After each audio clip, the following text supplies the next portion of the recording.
Bienvenue une semaine de plus sur Mobuzz TV. Moi c'est Osiris, on est le 5 novembre et voici votre dose quotidienne. Facebook est prêt à se lancer dans le marché de la musique avec Facebook Music. Loin de se reposer sur ses lauriers suite au défi que lui lance Google, Facebook travaille au développement de sa propre plateforme musicale à travers laquelle l'entreprise tentera de rivaliser avec iTunes et MySpace. Zuckerberg et ses compagnons se sont réunis avec des cadres des 4 grandes maisons de disques et si tout va bien, Facebook Music sera présenté cette semaine. La chanson Like a Rolling Stone de Bob Dylan a été élue il y a à peu près 2 ans meilleure chanson de rock de l'histoire par le magazine Rolling Stone, ni plus ni moins. Mais pourtant, cette chanson si mythique et tant de fois versionnée n'a pas de clip vidéo. C'est pourquoi Dylan et sa maison de disques se sont dit qu'il était temps de le faire. Et quoi de mieux pour économiser en termes de production et gagner en diffusion que de demander aux fans de proposer un clip. Où ça? Vous avez deviné, sur YouTube.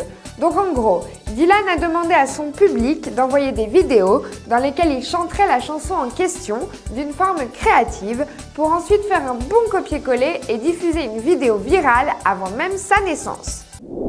Les fans de Mac ont pour habitude de vivre sereinement puisqu'il n'existe pratiquement pas de virus pour Mac, bien que tant que la popularité des ordinateurs d'Apple augmentera, on aura droit à des cas de ce genre. Il s'agit d'un troyen, à ne pas confondre avec un virus, puisqu'il ne se propage pas d'ordinateur en ordinateur, mais nécessite que tu le télécharges pour attaquer le système. Ou ça, sur des sites porno. Ou encore, en essayant simplement de visionner une vidéo de Britney à poil qui nécessiterait apparemment l'installation d'un codec spécial de QuickTime qui en plus requiert le mot de passe de l'administrateur et t'installe un programme qui change ton DNS qui t'envoie automatiquement sur des webs de phishing.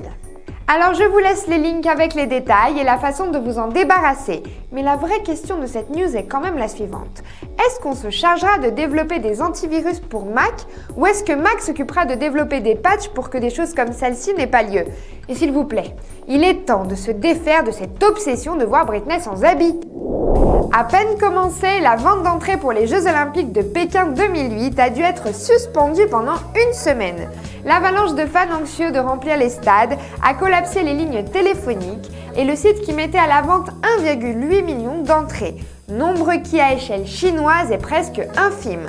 Pour que vous vous fassiez une idée, durant la première heure, 2 millions de tentatives d'appel ont été enregistrées dans le call center et pendant ce temps, le site officiel recevait plus de 200 000 sollicitations par minute. Des rues entières se sont même vues saturées de piétons prêts à acheter les entrées de façon traditionnelle, c'est vous dire. Si le bruit courait il y a quelques mois que l'enregistrement en vidéo de l'intégralité d'une vie humaine moyenne rentrerait dans 1 térabyte, la nanotechnologie fera que cet emmagasinement coûte moins cher et occupe moins d'espace physique, jusqu'au point par exemple de pouvoir transporter sa propre vie dans une clé USB. À base de manipulation de particules de cuivre à échelle moléculaire, des chercheurs de l'Université d'Arizona ont développé une mémoire à bas prix et bas niveau énergétique, vu que selon eux, ça coûterait beaucoup moins cher et serait beaucoup plus efficace quant à l'utilisation d'énergie qu'une mémoire flash, qui sont celles que l'on utilise par exemple pour un iPod Touch. Ce bijou, tout comme la majorité de ces développements nanotechnologiques, nous sera accessible dans plusieurs années. Alors en attendant, continuons à enregistrer sur des cassettes, ça fait pas de mal.